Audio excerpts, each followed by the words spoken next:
Hi.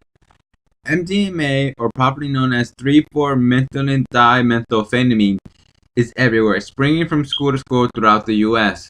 Today I'm going to inform you on the effects MDMA has on the human brain and what could happen to you and or a friend who is caught using the drug by law enforcement.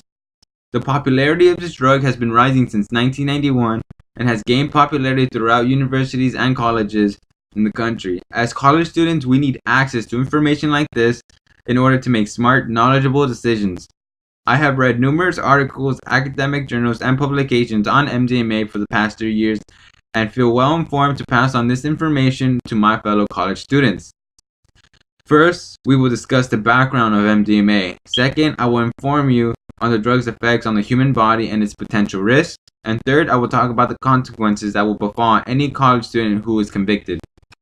Now, let's think back to the 70s. This was when a handful of chemists began to produce MDMA in hopes to make a meaningful contribution to science. Back then, it was known as Atom for its therapeutic effects.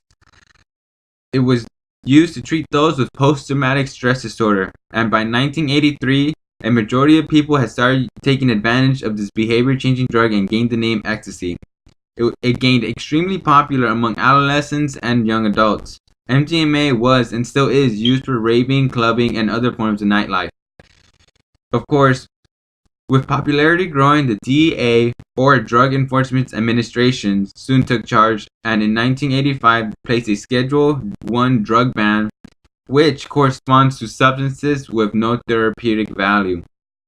According to a study from the journal Psychoactive Drugs by Anna R. Pentany, an exploration of history and controversy surrounding MDMA and MDNA reported in September 2001 revealed that in the year 1987, 2 years after the drug was officially banned by the DEA, 39% of undergraduates reported using MDMA, and the number of 12th graders who had used the drug had increased from 5.8% to 8% in the year 1999. On average, 18-year-olds to 26-year-olds are most likely to use this drug. Now that we talked about the history, we will discuss what this drug does to the human body. When under the influence of this drug, one can experience feelings of love, happiness, and euphoria. It does this by an increasing activity in 3 neurotransmitters. These are just chemical messengers attached to the brain cells. The chemicals are known as serotonin, dopamine, and norepinephrine. Serotonin is responsible for love, dopamine is responsible for happiness, and norepinephrine is responsible for stress. These chemicals also influence behaviors such as regulation of sleep, pain, mood, and appetite. MDMA is shown to have rare medical consequences, but there are always exceptions. One can experience high blood pressure, faints, panic attacks, and seizures. Yet, an article done by the National Institute of Drug Abuse, revised in 2003, states that due to inconsistency with the drug, street ecstasy not only contains MDMA but other drugs as well. One tablet found on the streets can contain methamphetamine, caffeine, and cocaine. These dangerous combinations of chemicals can cause hyperthermia, arrhythmias, and retinal failure, which can all lead to death.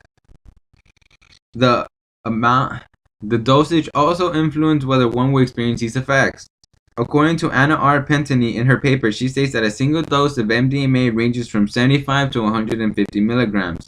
Although even healthy amounts have their side effects, she states that these include an increased heart rate, tumor, tightening of jaws, grinding on teeth, sweating, and occasional nausea. She also states, as I quote her paper, "At raves, these normally minor annoyances can become dangerously aggressive." And what she means by this is that over time, these side effects become more and more aggressive. One can have their teeth broken and not realize that they were grinding on the teeth the whole time. Now that we discussed what MDMA does to the human body, I will discuss the consequences for the convention. Not only can one face 160 days in jail, but one can have their loans, grants, and scholarships revoked. If caught, one can disqualify for several government and federal aid. In a study conducted by the Government Accountability Office in September 2005 labeled Drug Offenders, during the academic year of 2003-2004, about 41,000 applicants were disqualified from receiving post-secondary loans and grants because of drug convictions.